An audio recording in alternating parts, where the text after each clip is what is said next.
മുത്തുനബി സല്ലല്ലാഹു അലൈഹി വസല്ലമ തങ്ങൾ ഒരു ദിവസം സ്വപ്നത്തിൽ സ്വർഗം കണ്ടപ്പോൾ ബിലാൽ റളിയല്ലാഹു അൻഹുവിൻ്റെ ചെരുപ്പടി ശബ്ദം സ്വർഗത്ത് നിന്ന് നബി സല്ലല്ലാഹു അലൈഹി വസല്ലമ കേട്ടു.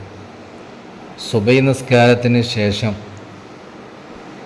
നബി ചോദിച്ചു, ദുനിയാവിലെ പോലെ നീ സ്വർഗത്തിലും എന്നോടൊപ്പം ഉണ്ടല്ലോ ബിലാലേ, ഇതിന് കാരണമായി നീ എന്ത് അമലാണ് പ്രത്യേകം ചെയ്തത് എന്ന് നബി സല്ലല്ലാഹു അലൈഹി വസല്ലമ തങ്ങൾ ബിലാൽ റളിയല്ലാഹു അൻഹുവിനോട് പറഞ്ഞപ്പോൾ ബിലാൽ റളിയല്ലാഹു അൻഹു പറഞ്ഞു, നബിയെ, ഞാൻ രാപ്പകൽ ഏത് സമയത്തും എൻ്റെ ഒളു മുറിഞ്ഞാൽ ഉടൻ തന്നെ ഒളു എടുക്കുമെന്ന് വേറെ പ്രത്യേകിച്ച് ഒരു അമലും ഞാൻ ചെയ്തിട്ടില്ല നബിയെ എന്ന് മുത്തുനബി സല്ലല്ലാഹു അലൈഹി വസല്ലമ തങ്ങളോട് ബിലാൽ റളിയല്ലാഹു തആല അൻഹു പറഞ്ഞു.